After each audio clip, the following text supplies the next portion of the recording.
Hello all my yarny friends, I'm Sara Sach. Welcome back to my crochet channel. I should say our crochet channel. And welcome to another edition of this or that, or sometimes the other thing. And what that is it's just a video where we discuss a topic and you have the opportunity, of course, to give your opinion.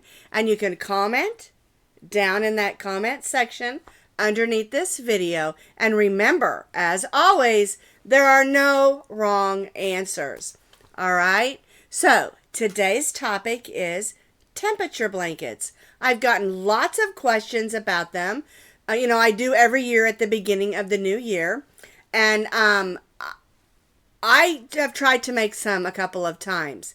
But before we get into the question, first we need to know, what is a temperature blanket?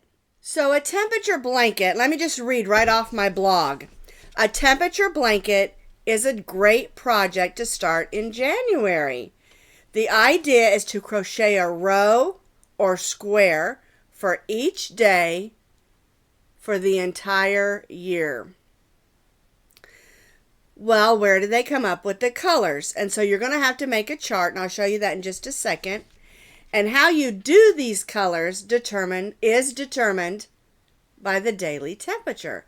Some people go by the highs, some people go by the lows, and then some people will do the high and the low. Let me show you what I'm talking about. You'll notice that this says temperature scarf. So what happened is I tried for several years to do a temperature blanket, but I would get bored with it because I had so many other projects going, and it bothered me seeing that particular project not being finished, even though I knew it would be finished at the end of the year. And so I decided to go with a temperature scarf. And the idea is the same. It's done in a moss stitch, and you do a row a day. And let me tell you, I still didn't do the temperature scarf, okay? This is my original temperature blanket that I didn't do.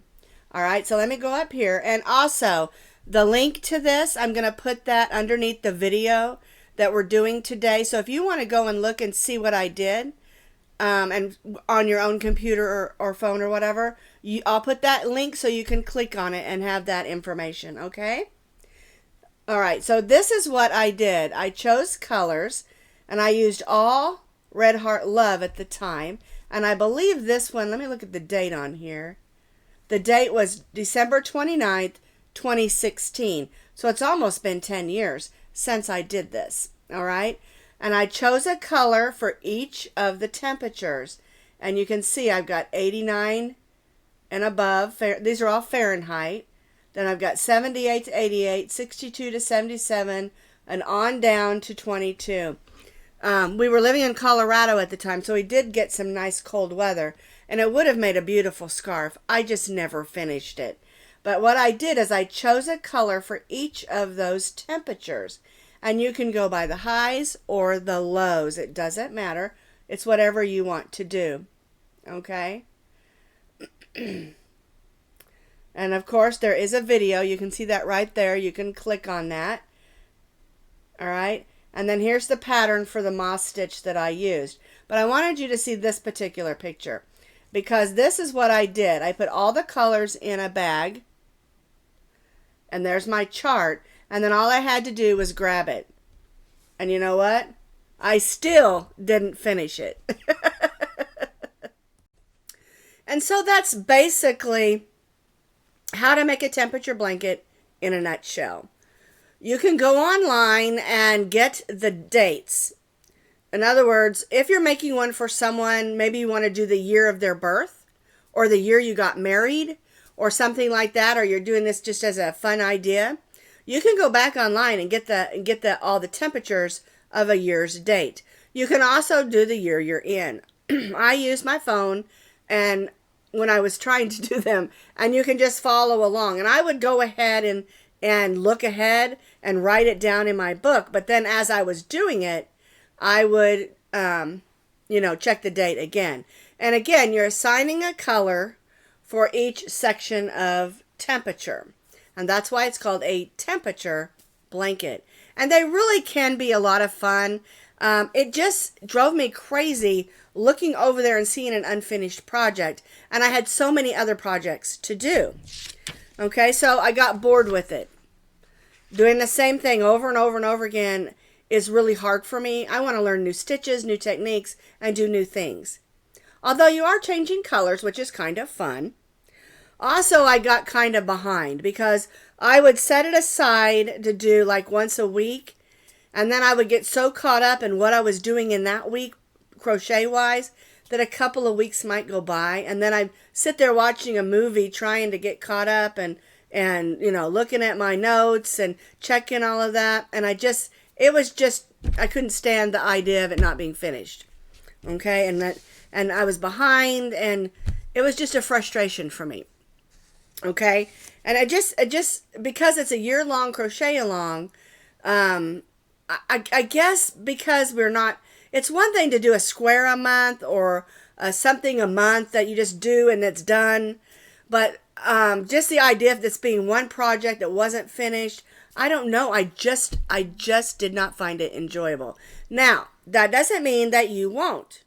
All right, and I don't know if I talked about this, but one of the things I wanted to remind you of is that you're doing the temperatures. And as you saw on that chart, each color is assigned a temperature. Like it said 22 and below, you know, would all be done in this color. Or 90 and above, I can't remember what the chart said, would all be done in that color. And remember, I'm going to put the link for that blog underneath this video so you can go and look at those charts. And feel free to copy and paste the chart if you want to do this, okay? That's totally fine with me.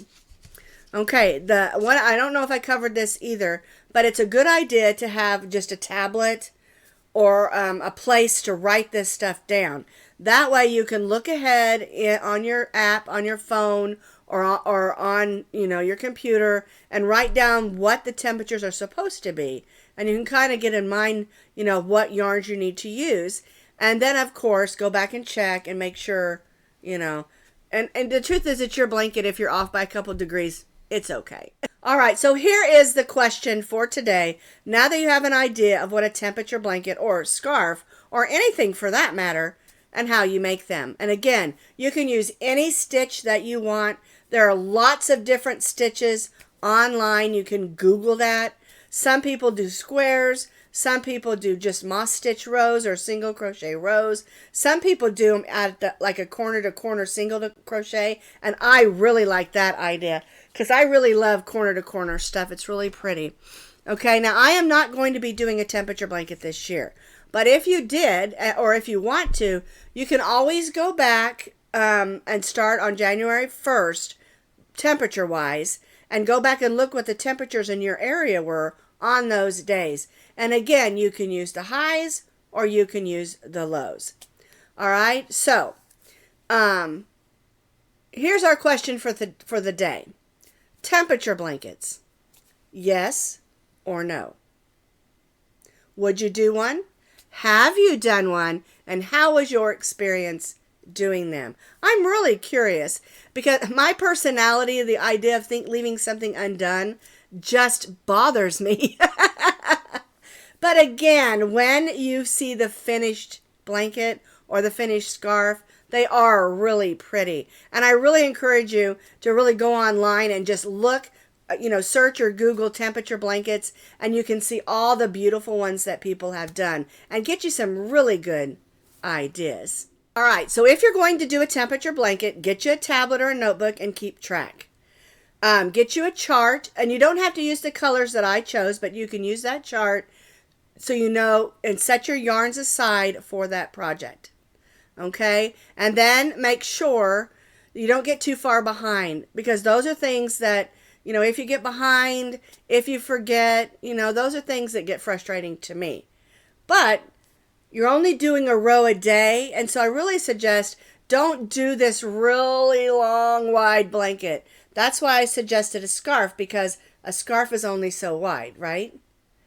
And it's doing a temperature scarf, if you want to learn how to do it, is a great place to start, because you can do a temperature scarf this year, maybe a blanket next year.